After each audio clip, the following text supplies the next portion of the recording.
ನಿರಂತರವಾಗಿ ವ್ಯವಸ್ಥಿತವಾಗಿ ಸರ್ಕಾರಿ ಆಸ್ಪತ್ರೆಗಳನ್ನ ಬಗ್ಗು ಬಡಿಯೋ ಪ್ರವೃತ್ತಿಗಳನ್ನ ವಿವಿಧ ಸರ್ಕಾರಗಳು ಪ್ರದರ್ಶಿಸ್ತಾ ಬಂದ್ಬಿಟ್ಟಿವೆ. ಅಲ್ಲಿ ಮಂಜೂರಾದ ಹುದ್ದೆಗಳ ಸಂಖ್ಯೆ ಎಷ್ಟು, ನೇಮಕಗೊಂಡಿರೋ ಹುದ್ದೆ ಎಷ್ಟು, ಖಾಲಿ ಉಳಿದಿರೋ ಸಿಬ್ಬಂದಿಯ ಸಂಖ್ಯೆ ಎಷ್ಟು, ಇವನ್ನ ಯಾವ ರಾಜಕಾರಣನೂ ತಲೆ ಕೆಡಿಸ್ಕೊಳ್ತಾ ಇಲ್ಲ. ಅದು ಎಲ್ಲವನ್ನು ಕೂಡ ದಮನ ಮಾಡ್ತಾ ಬಂದ್ಬಿಟ್ಟಿದ್ದು ಈ IAS ಅಧಿಕಾರಶಾಹಿ health and family welfare department. ಒಂದು ಕೆಟ್ಟ ರೀತಿಯ ಒಂದು ಸ್ಯಾಡಿಸ್ಟಿಕ್ ಮನೋಧರ್ಮ, ಅಂದ್ರೆ ಒಂದು ವ್ಯಸನ, ಒಂದು ದುರ್ವ್ಯಸನವನ್ನು ಹಂಚ್ಕೊಂಡ್ಬಿಟ್ಟಿದ್ದಾರೆ ಈ IAS ಅಧಿಕಾರಿಗಳು. ಡಾಕ್ಟರ್ಗಳ ಮೇಲೆ ಸವಾರಿ ಮಾಡಬಾರ್ದು, ಅವ್ರಿಗೆ ವೃತ್ತಿವಂತಿಕೆ ಸ್ವಾಭಿಮಾನವನ್ನು ನೀವು ಧ್ವಂಸ ಮಾಡಿಬಿಟ್ರೆ ಅವ್ರು ಯಾಕೆ ತಮ್ಮ ದೈನಂದಿನ ಚಟುವಟಿಕೆಯಲ್ಲಿ ಶ್ರದ್ಧೆ ಮತ್ತು ಆಸಕ್ತಿಯನ್ನು ತೋರ್ತಾರೆ ಹೇಳಿ? ಡಾಕ್ಟರ್ಗಳೇ ಈ ರೀತಿ ಒಂದು ಮಾನಸಿಕ ಖಿನ್ನತೆಗೊಳಗಾಗ್ಬಿಟ್ರೆ ಆರೋಗ್ಯ ಇಲಾಖೆ ಅನ್ನೋದು ಅನಾರೋಗ್ಯ ಇಲಾಖೆ ಹೋಗ್ಬಿಡುತ್ತೆ.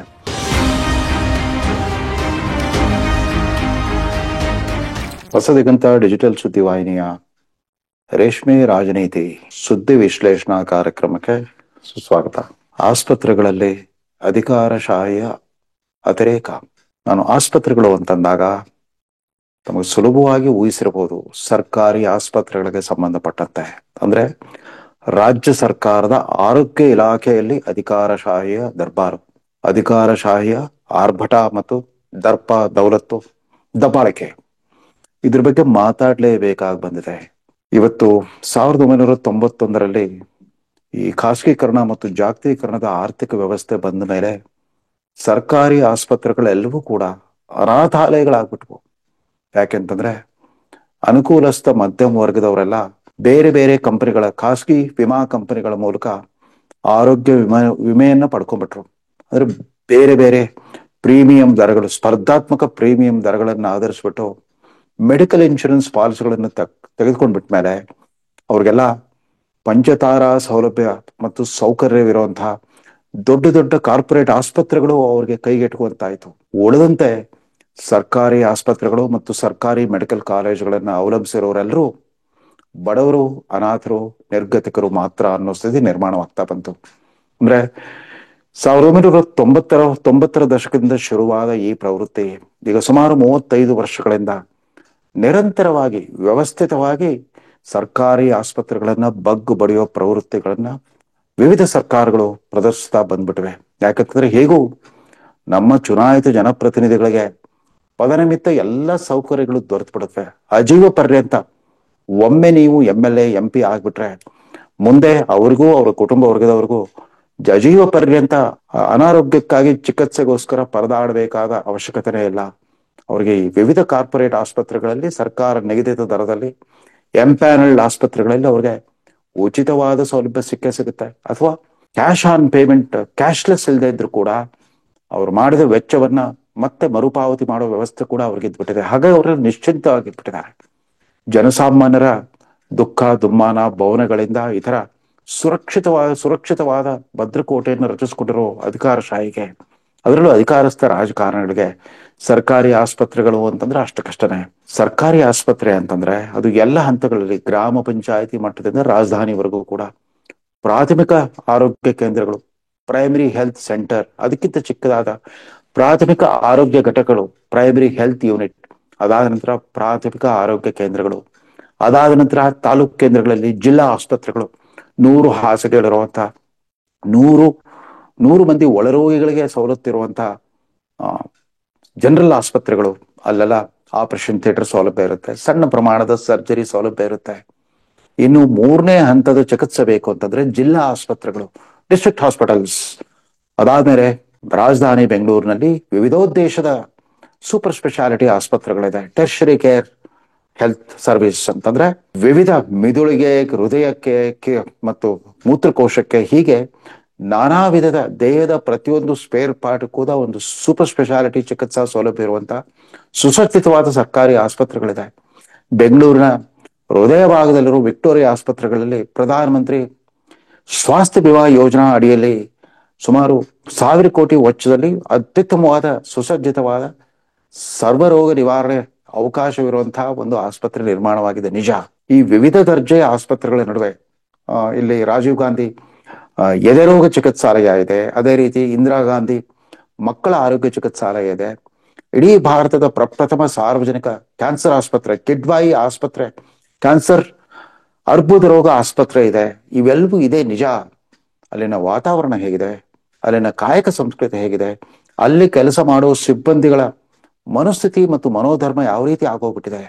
ಅಲ್ಲಿ ಡಾಕ್ಟರ್ಗಳು, ನರ್ಸ್ಗಳು, ವಾರ್ಡ್ ಬಾಯ್ಗಳು, ಆಯಾಗಳು ಮತ್ತು ಇತರೆ ಸ್ವಚ್ಛತಾ ಸಿಬ್ಬಂದಿ ಇವರೆಲ್ಲರ ಕಾಯಕ ಸಂಸ್ಕೃತಿ, ಅವರ ಜೀವನ ಭದ್ರತೆ ಯಾವ ತರ ಇದೆ, ಅಲ್ಲಿನ ಆಸ್ಪತ್ರೆಗಳಲ್ಲಿನ ಒಂದು ಕಾಯಕ ಸಂಸ್ಕೃತಿ ಅಂತಂದ್ರೆ ಆಡಳಿತಾತ್ಮಕ ಶಿಸ್ತು ಮತ್ತು ಅವರ ವೃತ್ತಿಪರ ಕೆಲಸದಲ್ಲಿ ತಲ್ಲೀನತೆ, ಚಿಕಿತ್ಸೆ ಮತ್ತು ಶಸ್ತ್ರಚಿಕಿತ್ಸಾ ನಂತರದ ಆರೈಕೆ ಇತ್ಯಾದಿ ವ್ಯವಸ್ಥೆಗಳು ಯಾವ ರೀತಿ ಆಗೋಗ್ಬಿಟ್ಟಿವೆ. ಅನೇಕರಿಗೆ ನಮ್ಮ ಗಣ್ಯ ವ್ಯಕ್ತಿಗಳು ಆಗಾಗ್ಗೆ ಅಪರೂಪಕ್ಕೆ ಸುದ್ದಿ ಮಾಧ್ಯಮದ ಕ್ಯಾಮೆರಾಗಳನ್ನ ಕಟ್ಕೊಂಡ್ಬಿಟ್ಟು ಈ ಆಸ್ಪತ್ರೆಗಳಿಗೆ ಭೇಟಿ ಕೊಡ್ತಾರೆ. ಒಂದ್ ದಿವಸ ಮತ್ತೆ ಸುದ್ದಿ ಆಗುತ್ತೆ. ಅಲ್ಲಿರೋ ಅವ್ಯವಸ್ಥೆ, ಅನಾದರವನ್ನ ನೋಡ್ಬಿಟ್ಟು ಕರೆದ್ಬಿಟ್ಟು ಅಲ್ಲಿನ ಅಧೀಕ್ಷಕರಿಗೆ ಬೆದರಿಕೆ ಹಾಕಿ ಸಾರ್ವಜನಿಕ ಎದುರು ಹಿಗ್ಗಾಮುಗ್ಗ ಅವ್ರನ್ನ ತರಾಟೆಗೆ ತೆಗೆದುಕೊಳ್ತಾರೆ, ಅವ್ರನ್ನ ಅವಮಾನಿಸ್ತಾರೆ. ಆದ್ರೆ ಆ ಆಸ್ಪತ್ರೆಗಳಲ್ಲಿರೋ ಕಾಯಂ ಸಿಬ್ಬಂದಿ ಸಂಖ್ಯೆ ಎಷ್ಟು, ಸಂಖ್ಯಾಬಲವೆಷ್ಟು, ಅಲ್ಲಿ ಮಂಜೂರಾದ ಹುದ್ದೆಗಳ ಸಂಖ್ಯೆ ಎಷ್ಟು, ನೇಮಕಗೊಂಡಿರೋ ಹುದ್ದೆ ಎಷ್ಟು, ಖಾಲಿ ಉಳಿದಿರೋ ಸಿಬ್ಬಂದಿಯ ಸಂಖ್ಯೆ ಎಷ್ಟು, ಇವನ್ನ ಯಾವ ರಾಜಕಾರಣ ತಲೆ ಕೆಡಿಸ್ಕೊಳ್ತಾ ಇಲ್ಲ. ಅನೇಕ ಜನ ಯೋಗ್ಯರು, ಅರ್ಹರು, ಸಮರ್ಥರಾದ ಆರೋಗ್ಯ ಸಚಿವರು ಬಂದ್ರು ಹೋದ್ರು. ಆ ಕೋವಿಡ್ ಸಾಂಕ್ರಾಮಿಕ ಬಂದಾಗ ಮಾತ್ರ ಸುಮಾರು 1.5 ವರ್ಷಗಳ ಕಾಲ ಸರ್ಕಾರಿ ಆಸ್ಪತ್ರೆಗಳೇ ಎಲ್ಲ ವರ್ಗಗಳ ಸಾರ್ವಜನಿಕರ ಆಕರ್ಷಣೆ ಕೇಂದ್ರಗಳಾಗಿದ್ವು. ಯಾಕಂತಂದ್ರೆ ಅವಾಗ ಗತ್ಯಂತರವೇ ಇರಲಿಲ್ಲ. ಎಲ್ಲಿ ಬೆಡ್ ಸಿಗುತ್ತೋ ಅಲ್ಲಿ ಅಡ್ಮಿಟ್ ಆಗ್ತಾ ಇದ್ರು. ಸರ್ಕಾರವೇ ಅವ್ರಿಗೆ ಚಿಕಿತ್ಸಾ ವೆಚ್ಚ ಭರಿಸ್ತಾ ಇತ್ತು. ಅದೇ ಮೊದಲ ಬಾರಿಗೆ ಒಬ್ಬ ಮೈಕ್ರೋಬಯಾಲಜಿಸ್ಟ್, ಒಬ್ಬ ಪಲ್ಮನಾಲಜಿಸ್ಟ್ ಅನ್ನೋ ಹುದ್ದೆಗಳು ಅಂಥವು ಇವೆ ಅಂತಂದ್ಬಿಟ್ಟು ಜನರಿಗೆ ಗೊತ್ತಾಗಿದ್ದೆ ಈ ಕೋವಿಡ್ ಬಂದಾಗ. ಒಮ್ಮೆ ಆ ಕೋವಿಡ್ ಸಾಂಕ್ರಾಮಿಕದ ಗಂಭೀರತೆ ಕಡಿಮೆ ಆದಂತಲ್ಲ, ಕಡೆ ಪಕ್ಷ ವ್ಯಾಕ್ಸಿನೇಷನ್ ತಗೊಳಕ್ಕಾದ್ರೂ ಎಲ್ಲರೂ ಸರ್ಕಾರಿ ಆಸ್ಪತ್ರೆಗಳಿಗೆ ಬಂದ್ರು. ಕಾರ್ಪೊರೇಟ್ ಆಸ್ಪತ್ರೆಗಳ ಚಿಕಿತ್ಸೆ ಪಡಿತಾ ಇದ್ದ ಶ್ರೀಮಂತರುಗಳು ಕೂಡ ಸರ್ಕಾರಿ ಆಸ್ಪತ್ರೆಗಳಿಗೆ ಬಂದ್ಬಿಟ್ಟು ಕ್ಯೂ ನಿಂತ್ಬಿಟ್ಟು ವ್ಯಾಕ್ಸಿನೇಷನ್ ಪಡ್ಕೊಂಡ್ರು, ಉಚಿತವಾಗಿ ವ್ಯಾಕ್ಸಿನೇಷನ್ ಪಡ್ಕೊಳ್ತಾ ಬಂದ್ರು. ಅದೊಂದು ಅಸಾಧಾರಣ ಪ್ರಯೋಗ.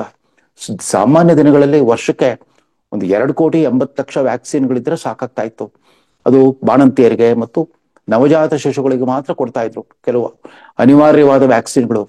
ಇದೇ ಮೊದಲ ಬಾರಿಗೆ ಸುಮಾರು 120 ಕೋಟಿ ಪ್ರೌಢಾವಸ್ಥೆಯ ಪುರುಷರು ಮತ್ತು ಸ್ತ್ರೀಯರಿಗೆ ವ್ಯಾಕ್ಸಿನ್ ಕೊಡ್ಬೇಕಾಗಿ ಬಂತು. ಅಡಲ್ಟ್ ವ್ಯಾಕ್ಸಿನ್ 100 ಕೋಟಿಗೂ ಅಧಿಕ ಡೋಸ್ಗಳಷ್ಟು ವ್ಯಾಕ್ಸಿನ್ ಉತ್ಪಾದನೆಯ ಒಂದು ಸವಾಲು ಎದುರಾಗಿತ್ತು. ಅದನ್ನು ಕೂಡ ಭಾರತ ಸರ್ಕಾರ ಮತ್ತು ರಾಜ್ಯ ಸರ್ಕಾರಗಳು ಸಮರ್ಥವಾಗಿ ನಿಭಾಯಿಸ್ಬಿಟ್ಟು ಮುಂದುವರಿದ ಪಾಶ್ಚಿಮಾತ್ಯ ರಾಷ್ಟ್ರಗಳು ಕೂಡ ಅಸೂಯೆ ಪಡೆಯುವ ರೀತಿಯಲ್ಲಿ ಆ ಕೋವಿಡ್ ನಿಯಂತ್ರಣ ವ್ಯವಸ್ಥೆ ಸ್ಥಾಪಿತವಾಗಿತ್ತು. ಮತ್ತೆ ಯಥಾ ಪ್ರಕಾರ ಸುಪ್ತಾವಸ್ಥೆಗೆ ಜಾರಿ ಬಿಟ್ಟಿವೆ. ಇದಕ್ಕೆ ಮುಖ್ಯ ಕಾರಣ ಆಸ್ಪತ್ರೆಗಳ ಪ್ರಮುಖ ಜವಾಬ್ದಾರಿ, ಅಲ್ಲಿನ ತಾಂತ್ರಿಕ ಜವಾಬ್ದಾರಿ ಮತ್ತು ವೃತ್ತಿಪರ ಜವಾಬ್ದಾರಿ ಇರೋದು ಡಾಕ್ಟರ್ಗಳಿಗೆ.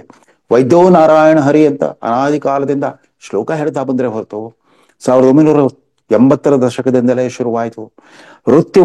ಸರ್ಕಾರಿ ಆಸ್ಪತ್ರೆಗಳಲ್ಲಿ ಕೆಲಸ ಮಾಡೋ ವೃತ್ತಿವಂತ ವೈದ್ಯರುಗಳಿಗೆ ನಾಯಕತ್ವವೇ ಇಲ್ಲದಂತ ಸ್ಥಿತಿ ಶುರುವಾಗ್ಬಿಡ್ತು.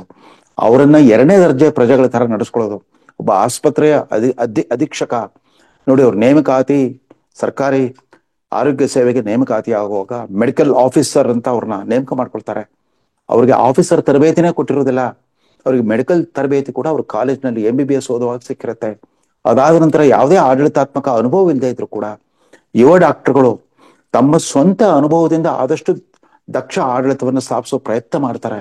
ಅದಾದ ನಂತರ ಸ್ನಾತಕೋತ್ತರ ಪದವೀಧರರಾಗಿರೋ ಸ್ಪೆಷಾಲಿಟಿ ಡಾಕ್ಟರ್ಗಳು ಅಥವಾ ಸ್ನಾತಕೋತ್ತರ ನಂತರ ಸೂಪರ್ ಸ್ಪೆಷಾಲಿಟಿ ಪಡ್ಕೊಂಡಿರೋ ಡಾಕ್ಟರ್ಗಳು ಅವರು ದೊಡ್ಡ ದೊಡ್ಡ ಆಸ್ಪತ್ರೆಗಳಲ್ಲಿ ಟೆರ್ಷರಿ ಮಟ್ಟದ ಅಂದ್ರೆ ತೃತೀಯ ಹಂತದ ಸೂಕ್ಷ್ಮಾತಿ ಸೂಕ್ಷ್ಮ ಶಸ್ತ್ರಚಿಕಿತ್ಸೆಗಳನ್ನು ಮಾಡ್ತಾ ಇರ್ತಾರೆ. ಇತರ ಪ್ರಕ್ರಿಯೆಗಳನ್ನು ನಡೆಸ್ತಾ ಇರ್ತಾರೆ. ಹೃದಯ ಸಂಬಂಧಿ ಪ್ರಕ್ರಿಯೆಗಳು, ಕಿಡ್ನಿ ಸಂಬಂಧಿ ಪ್ರಕ್ರಿಯೆಗಳು ಎಲ್ಲವನ್ನೂ ಮಾಡ್ತಾ ಇರ್ತಾರೆ. ಅವ್ರಿಗೆ ಕ್ರಿಯಾ ಸ್ವಾತಂತ್ರ್ಯ ಬೇಕು, ಆಡಳಿತಾತ್ಮಕ ಅಧಿಕಾರ ಬೇಕು. ಇಡೀ ಆರೋಗ್ಯ ವ್ಯವಸ್ಥೆಯನ್ನ ಮೊದಲೆಲ್ಲ ಆರೋಗ್ಯ ಮತ್ತು ಕುಟುಂಬ ಕಲ್ಯಾಣ ಇಲಾಖೆ ನಿರ್ದೇಶನಾಲಯವೇ ನಿರ್ವಹಿಸ್ತಾ ಇತ್ತು. ಆರೋಗ್ಯ ಮತ್ತು ಕುಟುಂಬ ಕಲ್ಯಾಣ ಇಲಾಖೆ ನಿರ್ದೇಶಕ ಹುದ್ದೆಗೆ ಅಪಾರವಾದ ಗೌರವ ಇತ್ತು, ಅಧಿಕಾರ ಇತ್ತು, ಸ್ವಾತಂತ್ರ್ಯ ಇತ್ತು.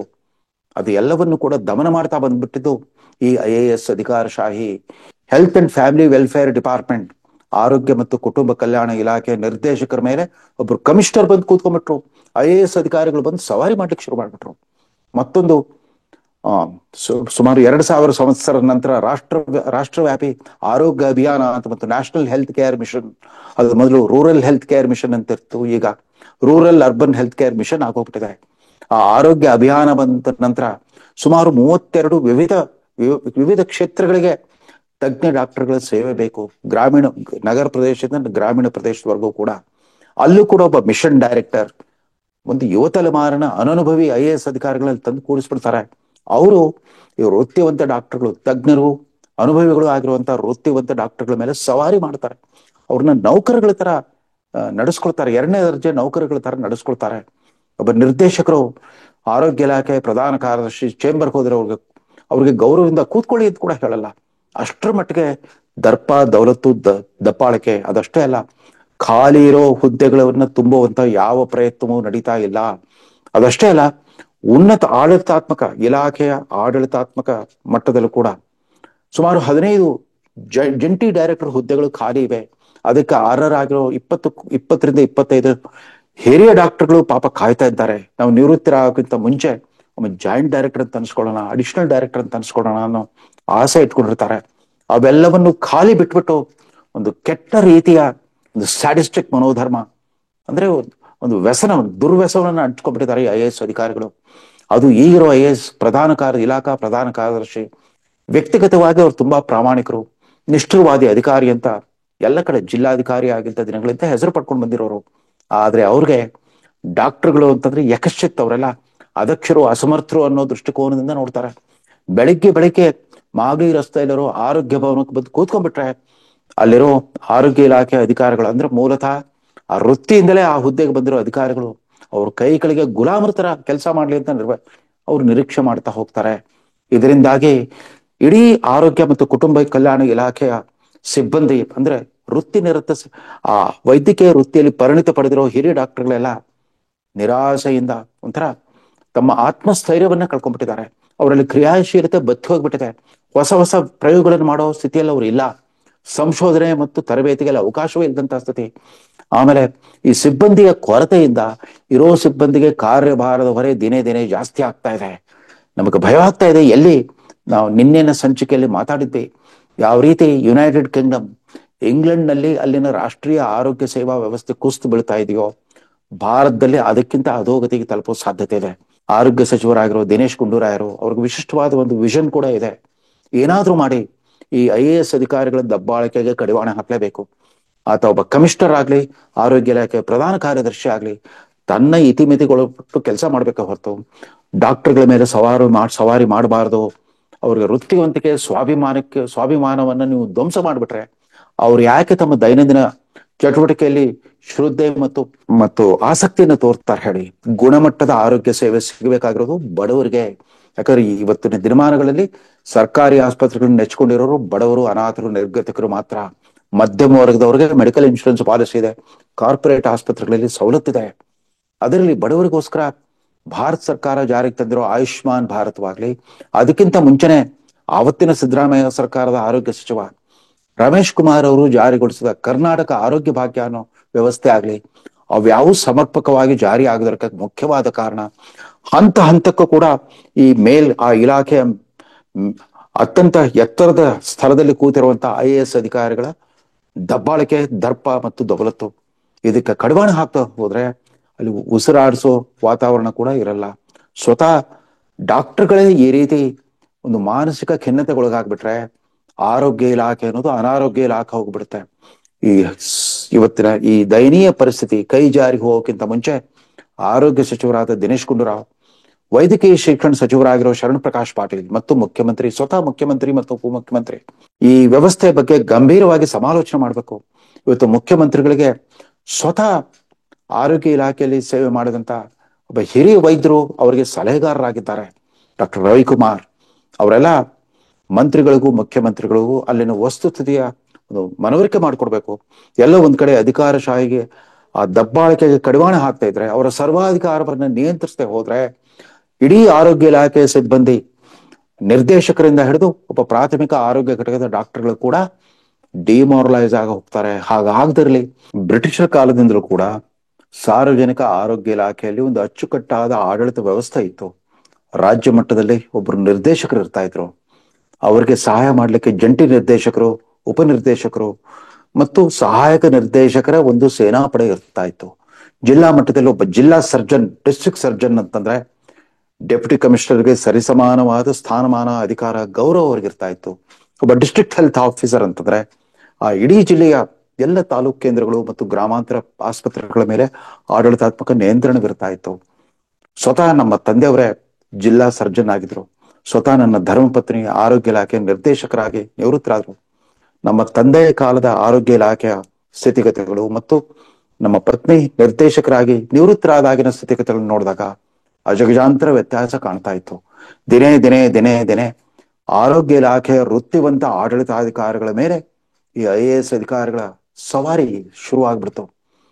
ಅದನ್ನ ಆ ಹುದ್ದೆಗಳನ್ನ ದುರ್ಬಲಗೊಳಿಸ್ತಾ ಬಂದ್ರು. ಅದರಿಂದ ಇಡೀ ಸಾರ್ವಜನಿಕ ಆರೋಗ್ಯ ಇಲಾಖೆ ಅಸ್ಥಿ ಪಂಜರವೇ ಇವತ್ತು ಶಿಥಿಲಗೊಂಡಿದೆ, ಕುಸ್ತು ಬೀಳೋ ಸ್ಥಿತಿಯಲ್ಲಿದೆ ಅಂತ ವಿಷಾದದಿಂದ ಹೇಳ್ಬೇಕಾಗಿ ಬಂದಿದೆ.